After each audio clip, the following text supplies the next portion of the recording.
Amen. Magandang hapon po, mga kapatid. Palakpakan nga po natin ang Diyos. Amen. Hallelujah. Good evening po. Ayan, maulan na hapon at gabi dito po sa lugar natin. Pero higit sa lahat, mas mainit pa rin ang pagmamahal natin sa Diyos kasi nandito po kayo. Amen po ba? Palakpakan nga po natin ang ating Diyos na buhay. And we are so happy. We are so glad that you'll join us tonight para po sa gawain ng ating Diyos na buhay. Alright. So, salamat din po sa lahat ng mga kapatid na nagbigay ng panahon, ng oras para po tayo po ay makapag-pray and also take time to listen to the Word of God. Amen?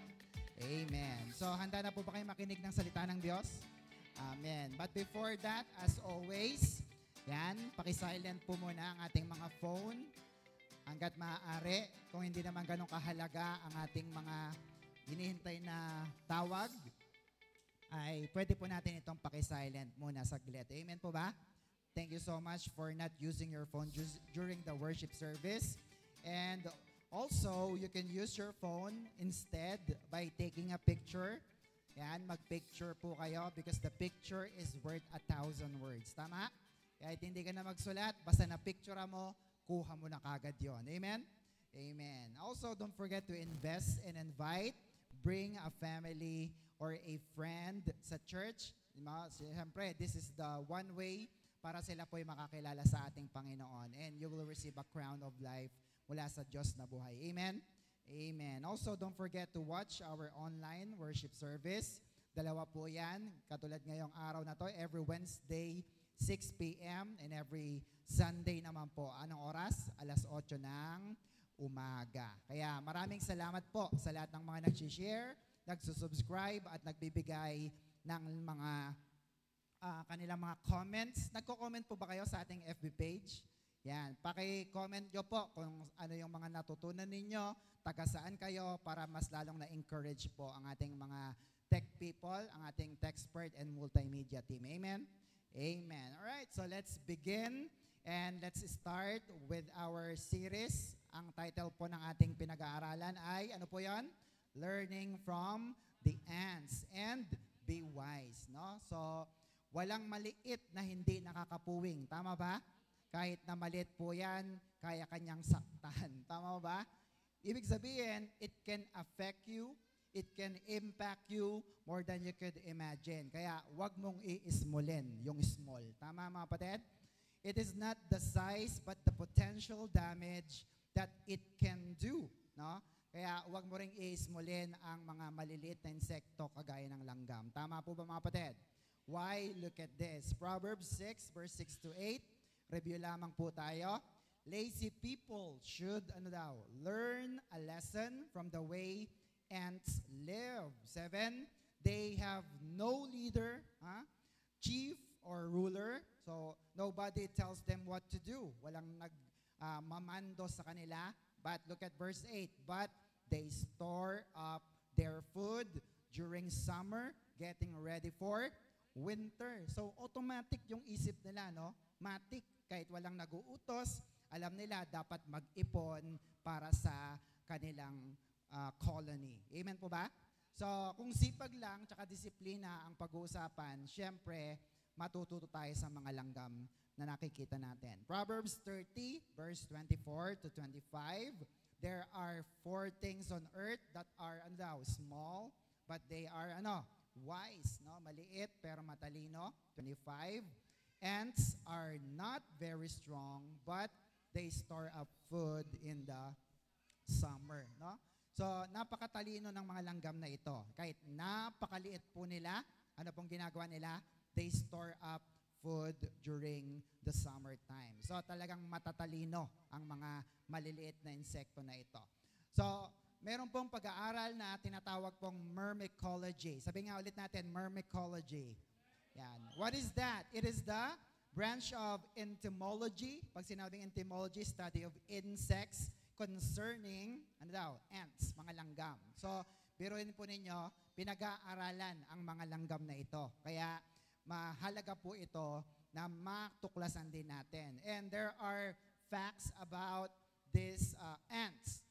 pinapakita po rito yung mga facts na ito para makita natin na mas lamang tayo sa mga langgam. Tama ba mga kapatid? Lamang ba tayo sa mga langgam?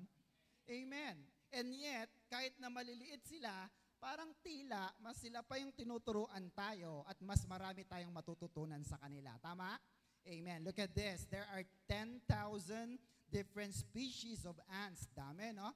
What else? Able to lift 20 times their body weight. Nabubuhat nila yung katawan nila ng 20 times. Can build structures 500 times their own height. Mataas ang kanilang mga tirahan. The brain of an ant has 250,000 cells, whereas ang mga tao, human brain has ilan daw? 10 million brain cells, no? Kaya tingnan nyo di hamak na mas matalino tayo sa mga langgam. Tama po ba mga kapatid? Amen.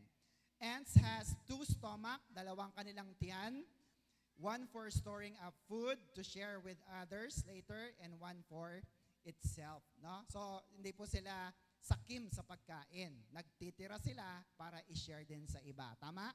And also, finally, life expectancy. Ang isang langgam po ay tumatagal lang ng 45 to 60 days. Tayo, kahit tumakal pa ang buhay mo ng 70, ma-enjoy mo pa ang iyong senior citizen, ang tanong ay, fulfilled ba ang iyong buhay? Nagampanan mo ba ang pinapagawa ng Diyos sa iyo habang ikaw ay malakas pa? Can you amen? Kasi ang mga langgam na ito, kahit 45 to 60 days lang, sigurado sila na nagagampanan nila ang kanilang tungkulin. Can you hear amen? Amen. So, science commends them, so as God in the Bible. So, tinan niyo po, pinuri sila ng Diyos. Proverbs 6, verse 6 to 8. Everybody, go watch the ants, you lazy person. Watch what they do and be wise. 7, ants have no commander, no leader or ruler. Verse 8, but they store up food in the summer and gather their supplies at harvest. So nakita natin, obviously, hindi tamad ang mga langgam. Sabihin sa katabi, hindi tamad ang mga langgam. Tama po ba mga kapatid? At sila'y matatalino, hindi hamak. Amen? Naghahanda sila sa potensyal na pagkagutom. Naghahanda sila sa potensyal na sila man ay mawalan ng supply. Kaya nagkakaisa sila and they are in harmony. And last time, na-share ko po sa inyo ang unang 3. There are 6 learnings from the ants na dapat makita natin. First one is, ano po yon? Lesson of organization. Sabi nga natin, organization. Yan, dapat organize. Tama mga kapatid? And if you look at the colony of an ant, tingnan nyo po yung picture na ito. Sa kanila pong bahay, sa kanilang colony, there are 3 positions. Ang una po is the queen. Ang ginagawa ng queen ay nangingitlog ng marami, libo-libong itlog. Yun lang ang kanyang duty. Yun naman pong worker, mga kababaihan, sila yung mga pagalagala, sila yung mga nagbubungguan, na parang nagchichismisan, nagsasabi, may pagkain dun, may pagkain dun. Sila yung nag-gather ng mga pagkain. At yung pangatlo naman ay mga kalalakihan, yung mga pakpak po sila. Ang kanila namang duty ay medyo maganda-ganda ata.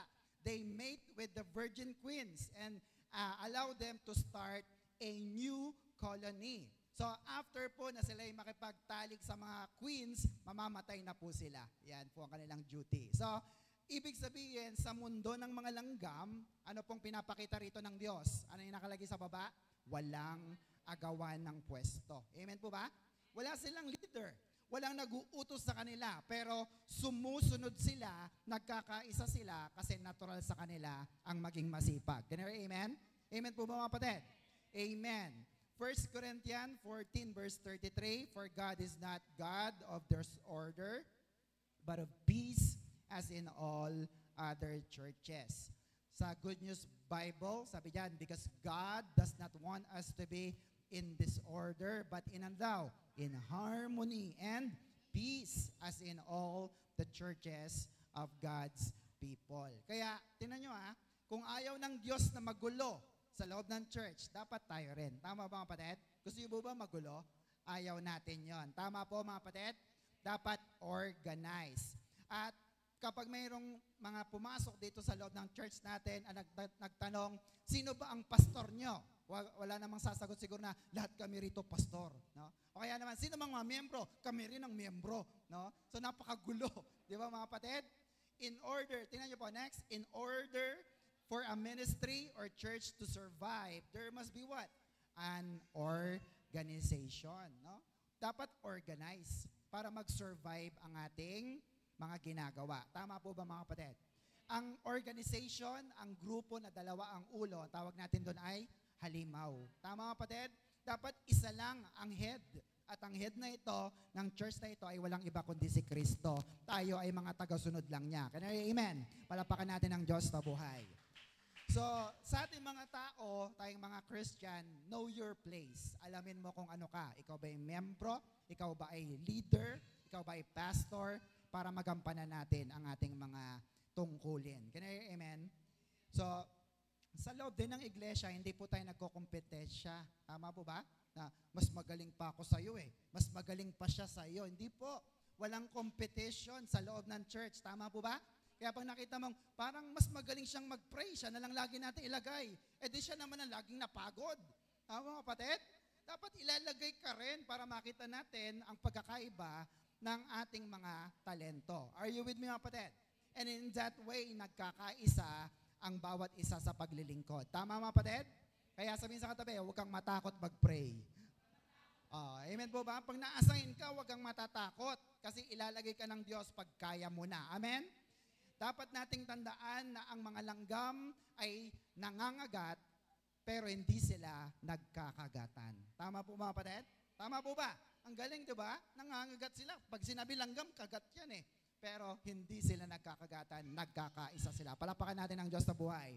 So bakit hindi tayo dapat magkagatan? Galatians 5:15. But if instead of showing love among yourselves, you are always biting, no? Nagkakagatan, and devouring one another, watch out. Magbantay kayo. Bakit? Beware of destroying one another, no? Hindi lang ikaw ang masisira, hindi lang ako ang masisira, lahat tayo masisira. Tama mga kapatid? Sa Good News Bible, but if you act like wild animals, parang mga hayop, no? Hurting and harming each other, look at this. Then watch out or you will completely destroy one another. Gusto niyo ba bang masira tayo? No? Ayaw natin, no? Pangit naman yung may kagat dito, may kagat dyan, di ba? Gusto mo, pagpasok mo ng church, kompleto ka pa rin at buong buo. Shout amen. So, dapat po merong organization. Next, number 2. Ano po yung number 2? Lesson of planning. Pagpaplano. Amen po ba? Ang mga langgam, kahit pumunta kayo doon sa kanilang colony, they never lack food. Hindi sila nawawalan ng pagkain. Tama? At hindi rin sila nawawalan ng budget sa kanilang pangangailangan. Hindi sila nawawalan ng kahit anumang bagay. Bakit? May plano eh. There is plan A, there is plan B, there is plan C. Tama po ba mga kapatid? Amen. Tatanungin ko kayo, kayo ba'y nauubusan ng pera? Ng bigas? Nauubusan ba? Ng allowance mo? Nauubusan ba? Well, siguro dahil hindi nakaplano. Tama po mga kapatid? Inuubos mo kagad eh. May kasabihang Tagalog, kapag maiksi ang kumot, ano daw? Matutong mamaluktot. Tsaka ka na lang mag-unat-unat pag humaba na. Tama po mga kapatid? So tiis-tiis muna. Kapag yun lang ang binigay sa yung baon, tipirin mo para umabot ka. Tama po ba mga kapatid? Yan ang ginagawa ng mga langgam. Or else, baka mapasubo ka, mangutang ka lang na malaki, at baka hindi ka rin naman makabayad. Are you with me mga kapatid?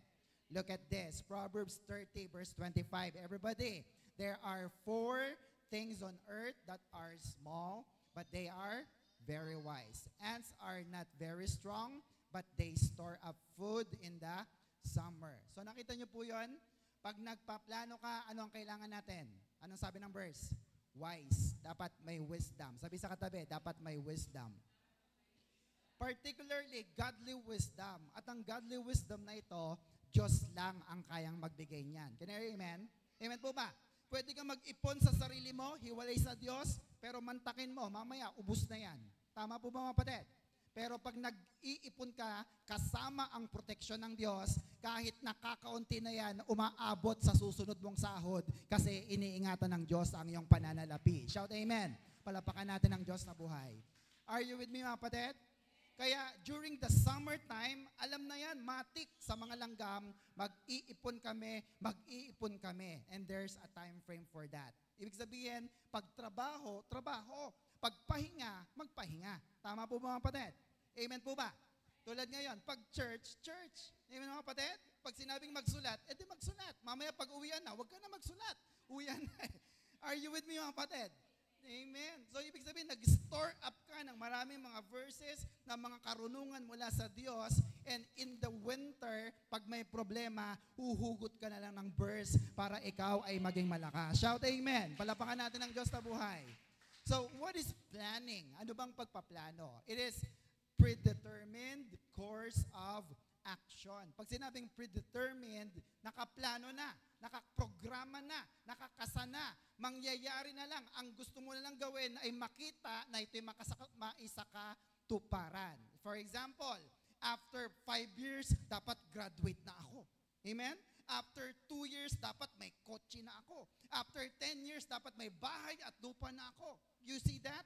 That is called planning. Now, what the question is this? What is your plan in 5 years? May plano ba kayo sa buhay nyo? Totoo po ba yun, mga kapatid? Sa pag-aaral mo, sa trabaho mo, sa ministry. No? Ay sabi ng iba, Pastor, bahala na. Kung anong dumating, yun na lang ang plano natin. Well, brothers and sisters, kung hindi ka magpaplano, delikado po yan. Tama po ba, mga kapatid? Amen po ba? Mahirap din maging tambay. Tama? Amen po ba? Kaya kung gusto mo, mag-aral kang mabuti para ikaw ay makapagtapos at guminhawa ang iyong buhay. Shout amen. Palapakan natin ang Diyos na buhay. Now, pag nakagraduate ka, tatanungin ka ng interviewer mo sa HR. Tatanungin niya, what is your plan in 5 years? And that will determine if they will accept you in the company or probably they'll just call you back. You get that, mga kapatid? Amen. Kaya dapat mahalaga na nagpaplano ka ngayon pa lamang. Tama ba, mga kapatid? Bakit? Look at this. If you fail to plan, you are planning to fail. Tama po ba, mga kapatid? Kung wala kang kaplano-plano, nagpaplano ka na bumagsak. Tama po ba, mga kapatid? Kasi wala kang gagawin eh. Tama po? So you must write your plan, no? Isulat mo sa maliit na papel, iipit mo sa iyong wallet, o kaya ilagay mo sa mga dingding ng iyong aparador sa pinto mo. Na, lagi mong papaalalahanan, bawal tamarin. Dapat gigising ka palagi. Dapat gagraduate ako. Are you with me, mga kapatid? Amen? And if you do that plan, you will succeed. Amen po ba, mga kapatid? Sabi ni Pastor Gani, tingnan niyo po, kapag may plano, ano daw? Exciting. Tama ba, mga kapatid? Kailangan may plano ka para hindi boring, hindi dahil ang iyong ministry. Bakit? Kasi may bago kang ginagawa eh. Pangit naman yung puro routine lang. Tama po ba, mga kapatid? Dapat may bago kang plano, may plan A, may plan B, may plan C hanggat maaari. Are you with me, mga kapatid? Proverbs 16 verse 3, look at this. Ask the Lord to bless your plan and you will be successful in carrying them out. Do you want to be successful? Ayan, sa New Century Version, depend on the Lord in whatever you do, whatever, and your plans will succeed. Napakaganda po niyan. Yan ang lagi mong kiniklaim. Pagising mo ng umaga, i-recite mo na kagad ang verse na yan, Proverbs 16:3, and your plans will succeed. Shout amen. Amen. And finally, nung nakaraan, lesson of teamwork. Yan, sabihin nga natin, teamwork. Amen. Next, anything the ants does is for the benefit of the colony. Their loyalty and commitment is so high for the queen. No? Wala silang gagawin sa kanilang buhay, kundi pagsilbihan lamang ang colony nila, yung bahay nila, at ang reyna. So what is team? Ano ang ibig sabihin ng team? Everybody, together, everyone achieves more. Sa Tagalog, pagsama-sama, marami tayong matatapos. Marami tayong magagawa. Tama po, mga kapatid? Sabi na, bahala na sila dyan magligpit. Sila na lang bahala. Eh kung lahat tayo nagliligpit ng upuan, yung inupuan mo, di, uwian na po tayo, di lahat uuwi na kagad. Can you hear amen? Total, wala naman tayong janitor dito. Tama mo kapatid? Dahil lahat tayo, alam natin for the King and His kingdom, kaya ginagawa natin. If we work together, together everyone achieves more. Are you with me mga kapatid? Amen. 1 Corinthians 12:7, a spiritual gift is given to each of us as a means of helping the entire church. No? Hindi pwedeng wala kang gift.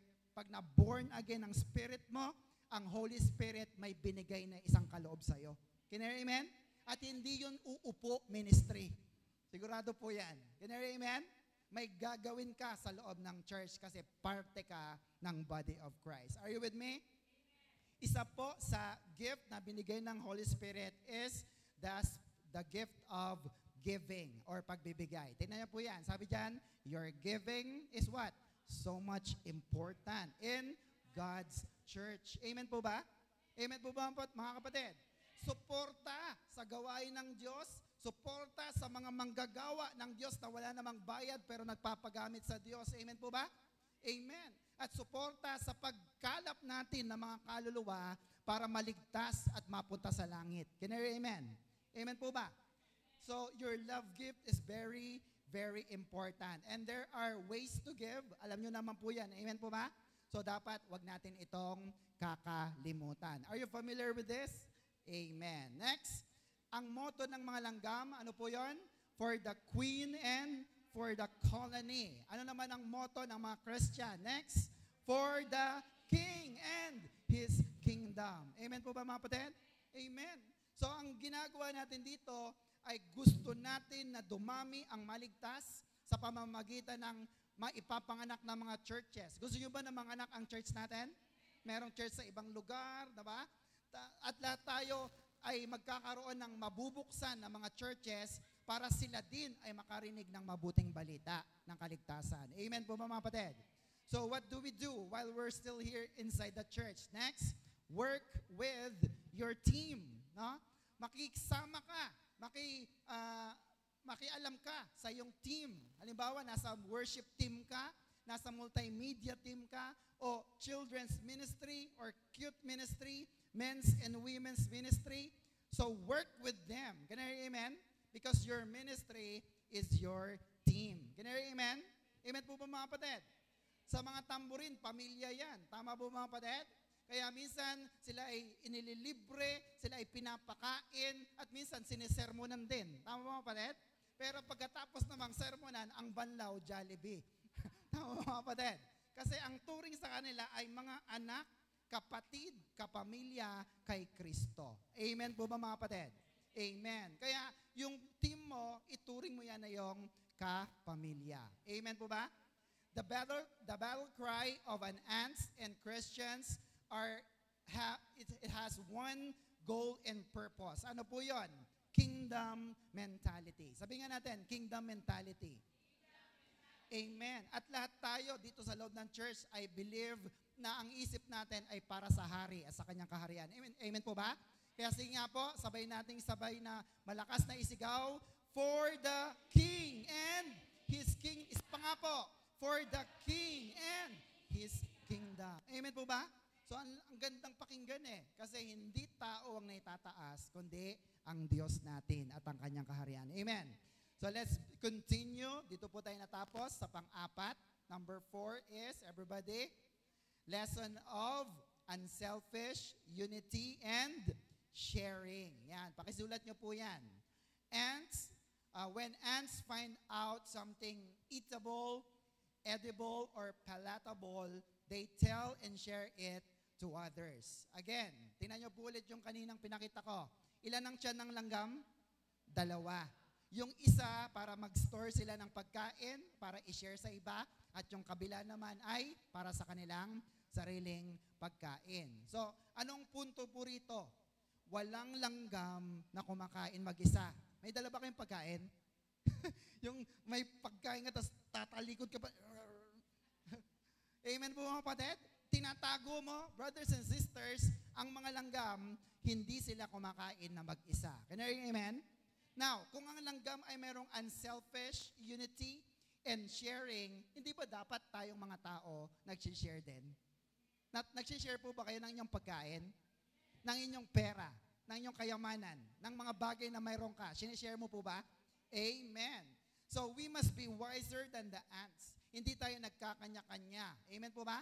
They don't think of themselves as the big picture. No? Pag sinabing big picture, pag wala ako dyan, wala silang magagawa. Hindi ganoon. Ikaw ay part lang ng big picture. Can I hear amen? Kahit mawala ka, nandiyan pa rin yung picture. Kasi si Kristo ang tinataas sa lugar na ito. Can I hear amen? Palapakan natin ang Diyos sa buhay. Are you with me, mga kapatid? Kingdom mentality. Amen po ba? Hindi ka lang nakapokus sa church mo o sa ministry mo o sa care group mo. Nakapokus ka sa kabuuan ng katawan ni Kristo. Are you with me, mga kapatid? Amen. Actually, ang mga Macarius people ay mga totoong kingdom people. Sila po yung nakakaalam ng the Beatitudes. Alam niyo po yung the Beatitudes? Yung mga blessedness. Matthew chapter 5 verse 3. Those people who know they have great spiritual needs, they're born again in the Spirit, are happy, Macarius, because the kingdom of heaven belongs to them. No? Yung mga na-born again in their spirit, happy or Macarius kasi sila ay nasa kaharian ng Diyos. Amen po mga kapatid. Amen. Ants thinking and mentality is this. Next po. It is called exponential effect. Sabi nga natin, exponential effect. Ayan. Pag sinabing exponential, ito po ay ang napakabilis na pagdami. At paano nila magagawa na napakabilis nilang dumami? Ibig sabihin po nito, ginagampanan nila, ginagawa nila ang kanilang tungkulin kahit hindi sila inuutusan. Can I hear amen? Yung iba, natutuwa ako, Pastor, humayo po kami kila ganito, ganyan. Hindi naman sila inutusan. Bakit? Kasi ang gusto nila ay dumami rin ang kaluluwa sa church. Can I hear amen? Kung hihintayin niyo po ako na pumunta rito lagi, baka hindi po ako makarating kaagad at walang mangyayari sa ating church. Are you with me, mga kapatid? And yet, we have this exponential effect thinking, kaya hindi ka selfish. Sabi sa katabi, hindi ka selfish. Amen po ba?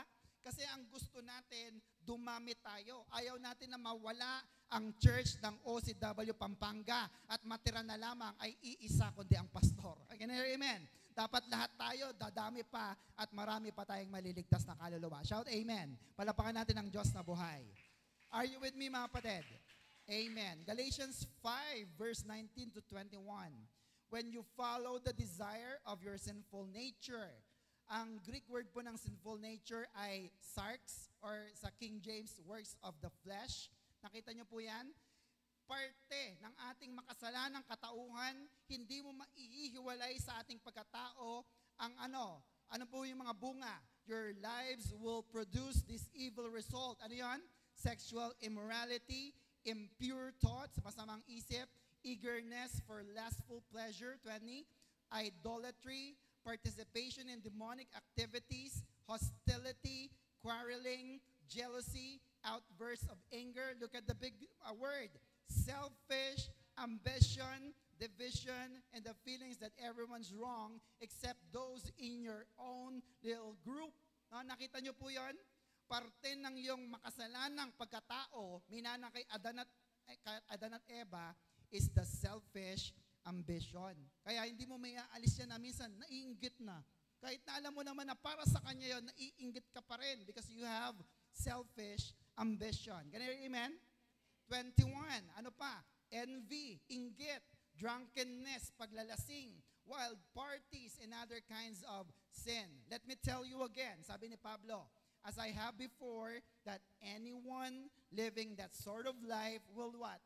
Will not inherit. Hindi ka magmamana ng kingdom of God, the spiritual kingdom of God. Can I hear amen? At ang meron lamang ng mga mana na ito ay siyempre yung mga totoong na born again sa kanilang spirit. Can I hear amen? Kasi dati selfish ka, pero dahil na born again ka na, Holy Spirit tells you not to be selfish anymore. Can I hear amen? Amen.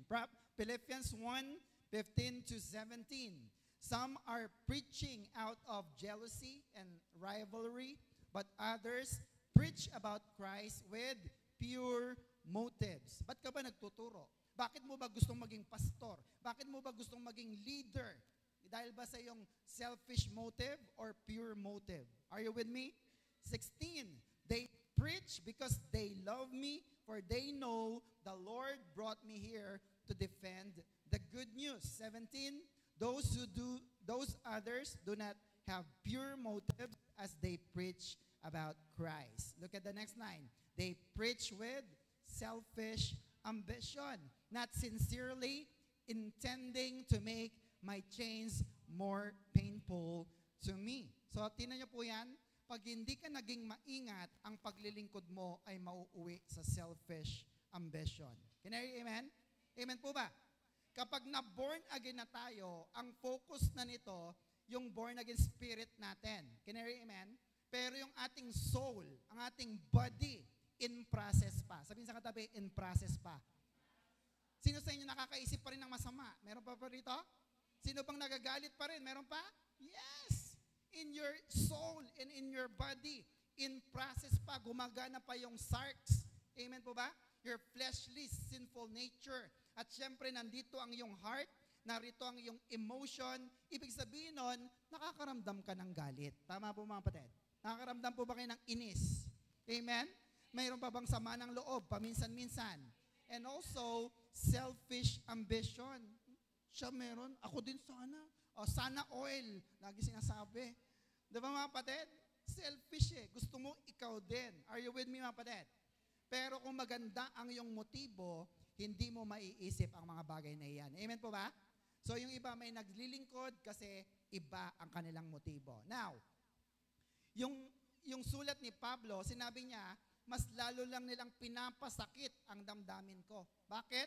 Kasi nagkakanya-kanya ang bawat mga churches at mismong si Pablo nasasaktan. Now, tatanungin ko kayo, si Lord ba masasaktan pag meron tayong maling motibo? Yes, definitely. So, i-check natin ang ating mga puso, use the Word of God, Hebrews 4:12, and use the things that you are building na yung hindi nasusunog. Dapat ang ginagamit mo sa pagtatayo ng iyong paglilingkod ay mga matitibay. Look at this. 1 Corinthians 3:14-15. Nakakasunod po ba kayo? Look at this. If what was built on the foundation, anong ibig sabihin nun? The quality of each person's work. Yung iyong paglilingkod, ang iyong trabaho sa church, survives the fire, hindi nasunog, the builder will what? Receive a reward. Gusto niyo ba ng reward? Dapat yung ginagamit mo, yung paglilingkod mo ngayon, 1-2 oras lang naman. Siguraduhin mo na hindi ito masusunog at matutupok. Amen?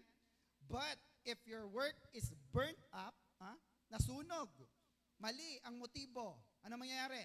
Then you will lose it. But you yourself will be saved. Huwag ka mag-alala. Anak ka pa rin ng Diyos. Christian ka pa rin. Sa langit ka pa rin pupunta. Pero look at the next line. As if you have escaped through the fire. Mahirap din naman na parang dumadaan ka sa uling ng baga. Tama po mga kapatid? Sige, gumapang ka, pero mapapaso at mapapaso ka dyan. Can you hear amen? Pero ililigtas ka pa rin naman ng Diyos. Now, what do we mean by this? Ibig sabihin, gumamit ka ng ginto, ng pilak, ng mga mamahaling bato sa iyong paglilingkod para sigurado na kapag dumating ang Diyos, meron kang matatanggap na reward sa Kanya. Can you hear amen? Hindi naman ako binati, hindi ko na maglilingkod. No? Hindi naman na-acknowledge yung binigay ko, ayoko na magbigay. Are you with me? Ang ginagamit mo dyan, dayami, kahoy, straw, plastic, kaya pag sinunog ng Diyos, peke anak ang iyong paglilingkod. Are you with me, mga kapatid? Amen. Philippians 2, verse 3. Tingnan niyo po, ang paalala ni Pablo. Don't do anything from selfish ambition or from a cheap desire to boast. Ano po yon? Pride. Be humble. Sabihin sa katabi, be humble. Na maging mapagpakumbaba towards one another. Always considering others better than yourselves. Amen po ba? Amen po ba mga kapatid? May gusto kasi tayong gawin. No? May gusto kang makuha out of selfish ambition. Kaya ano nangyayari sa church? Nasa-sacrifice ang gawain, nagsasuffer ang church at ang mga miyembro at ang mga activities. Are you with me mga kapatid? Kaya ang gusto ng Diyos, maging humble tayo. Now, tatanungin ko kayo, madali bang magparaya? Totoo ba yan? Madali mong magparaya. O, ano ba, pag dumating ka, isa na lang ang upuan. Sister, dito ka na. Parang hindi mo ata gagawin niya. Bahala ka dyan. Are you with me, kapatid? Amen? And yet, kahit mahirap magparaya, dahil napakahirap talaga, pero dahil mahal mo ang Diyos, magpapakumbaba ka. Can you hear, amen? Ibibigay mo ang humility at gagampanan mo pa rin ang iyong tungkulin sa church kasi nga, mahal na mahal natin ang ating Diyos na buhay. Can you hear, amen? Palapakan natin ang Panginoon. Lahat ba ng ginagawa mo para sa Lord? Totoo po ba yan? Amen. Now, kahit meron kang kagalit, kahit merong mga kinaiinisan kang tao, dapat ang iyong sigaw palagi, for the King and His kingdom. For the King and His kingdom. Can you hear, amen? And in that way, magagawa mo nang maglingkod sa Kanya. Shout amen. Palapakan natin ang Diyos na buhay. Brothers and sisters, in an organization like this, mga grupo ng tao katulad nitong ating church, there is no perfect church. Tama? There is no perfect pastor. And you are not perfect as well. Kaya huwag ka namang maghanap ng perfect. Can I hear amen? Amen po ba? Kaya po, dahil walang perfect sa kahit saan man lugar, manatili ka kung nasaan ka at dun ka gagamitin ng Panginoon. Can I hear amen? O parang sige, palapakan natin ng Diyos. Hindi parang ang tipaklong. Lipat ako dito sa church na to. Lipat na naman dito. Wala na. Hindi na nagka-ugat. Ugat na lang sa paa at kamay. Are you with me, mga kapatid? Amen. Look at this. Napakaganda. Everybody read. Sa nakakakita. Many can be done in the kingdom only if we do not care who gets the credit. Can I hear amen? Amen po ba? Ano ngayon kung hindi ma-recognize ang iyong ginawa dito sa lupa? Hello? Brothers and sisters, definitely, hindi yan makakalimutan ng Diyos. Can I hear amen? Amen po ba? Sige, pumalakpak nga pong naniniwala. Marami na sanang naggawa sa loob ng church. Kaya lang inisip mo, pag ginawa ko to, sila lang naman napaparangalan eh. Hindi totoo yan. Pag ginawa mo, ito ay nakalista sa listahan ng Diyos. Can you amen? Kaya maglingkod ng totoo sa ating Panginoon. Shout amen.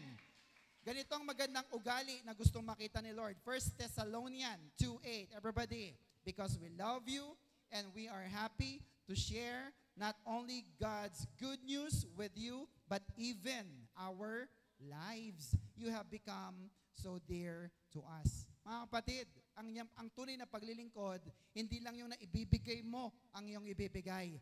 Ibigay mo rin pati buhay mo. Can you hear amen? And in that way, mararamdaman mo na ikaw nga ay tunay na bahagi ng katawan ni Kristo. Shout amen. Palapakan natin ang Diyos na buhay. Hallelujah. Now, sabi ng iba, pastor, ano naman ang koneksyon ng pinagsasabi mo sa langgam? No? Brothers and sisters, hindi nyo pa rin ba nagigets ang connection? Ano po ang connection sa mga bagay na ito? Dapat po, nag-share ka. Sabihin sa katabi, nag-share ka. Can I hear amen? Hindi yung kung meron ka, sa'yo lang. You share it. Look at this. John 4:38. I have sent you to reap a harvest in a field where you did not work. Umani ka sa bukid na hindi naman ikaw ang nagtanim. Others work there and you profit from their work. So nakita nyo po yan? Si Pastor Gani, nagpastor dito like 10 years, 20 years, pero hindi ko naman nakita na nagbunga kayo at meron nang pumalit sa akin dito. Siya ang aani ng lahat ng mga bunga na makikita sa inyo. Can I hear amen? Amen po mga kapatid. And yet, nagpabaya ba tayo sa gawain? Hindi. Tama po ba? Kasi ang gusto natin ay maparangalan at maitayo ang katawan ni Kristo. And who will get the reward? Who will get the credit? Siyempre, ikaw na naglingkod ng totoo sa ating Diyos na buhay. Kaya sabihin sa katabi, magpagbutihan mo. Sige, sabihin sa katabi, pagbutihan mo ang paglilingkod mo sa Diyos. Amen po ba? Kaya may nakakakita, kaya wala. Ayusin ko ng upuan na, may nakatingin ba? Wala. Kahit walang nakatingin, magwalis ka dyan. Amen mga kapatid? And you will surely reap the harvest. Shout amen. Palapakan natin ang Diyos sa buhay. Are you with me?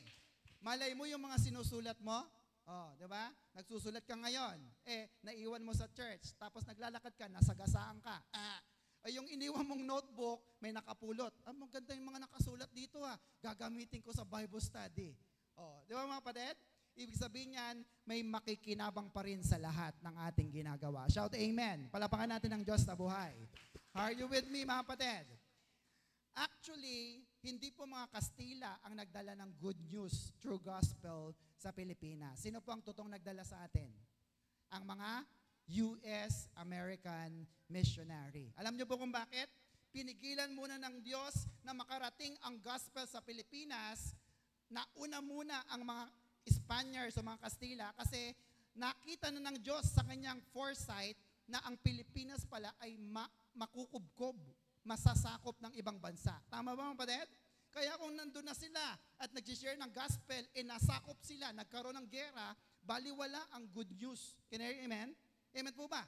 And yet, eventually, nung tayo po'y nakubkob na ng Kastila, dumating naman ang mga American missionaries, kaya doon po nagkaroon ng mga Christian churches. Can you hear, amen?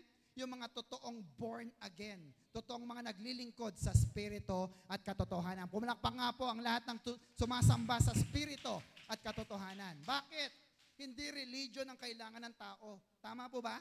Dito sa mundo, napakaraming religion. Mag-Budismo ka, mag-Hinduismo ka, mag-Kristiyano ka, whatever. Hindi yun ang sagot eh. Bakit? Marami pa rin masasamang tao. Ang kailangan ng tao, relasyon sa Diyos. Amen po mga kapatid? And you become born again. You become sons and daughters of God. Kaya nagkakaroon ng pagbabago ang ating buhay. Shout amen. Palapakan natin ang Diyos. So, ang true gospel nakarating sa atin, naging launching pad tayo ng gospel at tayo na ngayon ang nag-share ng salita ng Diyos. Can you hear amen? Amen po ba? Now, we need to realize na ang Diyos napakabuti sa bansang Pilipinas. Tama po ba, mga kapatid? Kasi binigay niya ang mabuting balita ng kaligtasan. Amen po ba? Galatians 6, verse 9 to 10. Let us not become weary in doing good, for the proper time, ano daw? You will reap a harvest. Sabihin sa katabi, aane ka. If, look at the condition, if you do not give up. Amen? Huwag kang give up. 10, therefore, as we have opportunity, let us do good to all people, especially to those who belong to the family of believers. Yung church po natin. Clear, amen? Amen po ba? Ganito talaga pagparte ka ng katawan o ng kapamilya. 2 Corinthians 8, verse 1 to 4. And now, brothers, we want you to know about the grace that God has given me, given the Macedonian churches, to, out of most severe trial, may problema sila, their overflowing joy and their extreme poverty well up in rich generosity. Mahirap sila. Extreme poverty ang kahirapan nila. Pero nagbibigay pa rin sila generously. Verse 3, next. For I testify that they give as much as they were able and even beyond their ability. No? Higit pa sa kanilang kayang ibigay ang ibinigay nila. Ano bang kalagayan nila? Mahirap na? Mahirap. Entirely on their own. For they urgently pleaded with us for the privilege of sharing in the service to the saints. No? Ang maglingkod pala sa church, ang tawag ni Pablo, privilege. Amen po mga kapatid? Hindi yung, ako na naman, hindi. Pribilehiyo mo na maggamit ka sa gawain ng Diyos para makapaglingkod sa Diyos at sa mga kapatiran. Shout amen. Palapakan natin ang Diyos na buhay. Kaya maliit man o malaki ang ginagawa mo sa church, it is still a privilege. Can you hear amen? Amen. Last verse, 2 Corinthians 11 verse 7. Look at this. Sabi ni Pablo, Did I do wrong when I humbled myself and honored you by preaching God's good news to you without expecting anything in return? Nagkamali ba ako na ako'y naglilingkod sa inyo na wala akong inaasahan na kahit ano? Verse 8, look at this. Nakaka-touch. I rob other churches by accepting their contributions so I could serve you at no cost. Ang tindi nito, brothers and sisters. Ginamit ni Pablo ang salitang I rob. Ninanakawan ko in a good way. Bakit? Kasi imbis na yung pera na binibigay ng church sa kanya, ng Macedonia, para sa Macedonia, ginagamit niya para sa ibang church. Nakukuha niyo po yun mga kapatid? Parang ako, kunyari, ang church na ang binibigay sa akin, imbis na gamitin ko dun sa mga nagbibigay sa akin, ginagamit natin para sa gawain ng OCW MMI Pampanga. Kaya tuloy pa rin ang gawain natin. Can I amen? Amen po mga kapatid. Ano po bang gusto niyo? Maglakad kami papunta rito? Andiyan po kayo mga kapatid. Pwede naman. Kaya lang, pagdating namin dito, baka tapos na ang gawain, at pagdating ko, baka matutulog na lang ako kasi pagod na pagod ako. From Mekawayan to Pampanga. Are you with me, kapatid? And yet, may nagsasacrifice para sa atin. Nag-share ng kanilang mga kayamanan para tuloy-tuloy pa rin ang gawain natin sa OCW, MMI, Pampanga. Purihin ang Diyos sa buhay ng mga kapatid na yan. Can I hear amen? Kaya sabihin sa katabi, i-share mo na yung meron ka dyan. Di ba mga kapatid? Tama po ba mga kapatid? Tatagal ba si Pastor Gani pag walang nag-share dito sa ating church? Alam niyo naman ang kondisyon natin, di ba? Tatagal bang church natin ng 8 taon kung walang nagbibigay na ibang church dito? Brothers and sisters, you should think of that. I-share mo ang blessing mo para lalong lumago ang gawain ng Diyos na buhay. Shout amen. Palapakan natin ang Diyos. May natutunan po ba kayo? Okay, let's have a quick recap dun sa ating 4 na natutunan. Sorry. Number 1, sige, upo ng maayos. 6 learning from ants. Number 1, lesson of organization. Number 2, lesson of planning. Number 3, lesson of teamwork. And number 4, lesson of unselfish unity and sharing. And next week po, pag-aralan natin, to be continued, lesson of obedience and discipline. No? Matindi po yan. Walang langgam na suwail. Walang langgam na matigas ang ulo. Walang langgam na undisciplined. Amen po ba? Hindi manghihinayang ang Diyos na alisin ka sa sanga kung hindi ka susunod sa Kanya. Kung ayaw mo kay Kristo pagdating ng araw. Brothers and sisters, manatili tayo. Let's be obedient and be disciplined para makamit natin ang pagpapala mula sa Diyos. Can I amen? Amen po mga kapatid. Palapakan natin ang Diyos na buhay. So what is our Macarius challenge, everybody? Let us learn from the ants and be wise. Tayo po'y tumayo, tayo manalangin. Hallelujah. May natutunan po ba kayo? Amen. Panginoon, salamat po sapagkat tunay na mabuti ka sa amin. Salamat po for you have given us more wisdom from the lesson of the ants. Thank you for making us wiser than yesterday, Lord. Salamat sapagkat marami kaming mga natutunan na magagamit namin practically sa aming buhay. Na Lord, ang aming mga pagpapagal, hiwalay sa iyo ay baliwala, Panginoon. Kaya naman, Ama, turuan mo kami na gamitin namin ang aming mga resources, ang aming mga pananalapi, ang aming talents, ang lahat ng mayroon kami, everything that we have, ay ma-share namin sa iyong gawain, Panginoon, sa abot ng aming makakaya. And after all, hindi mo kami hihinga ng bagay na wala kami, Panginoon. Pero Lord, kung ano ang mayroon kami sa oras na ito, Lord, turuan mo po kami na ibahagi ito sa iyong katawan. Panginoon, narito po ang aking mga kapatid. Patuloy po na i-boosting nyo ang masaganang biyaya at pagpapala at patuloy na kayo ang maparangalan sa kanilang buhay at lagi namin isisigaw for the King and His kingdom. Salamat po, Ama. Ito po ang aming panalangin. In Jesus' name we pray. Lahat ng pinagpalay magsabi ng Amen. Palakpakan po natin ang Diyos. What is our Macarius challenge, everybody? Let us learn from the ants and be wise. Are you blessed? Super. Pagpalain po natin.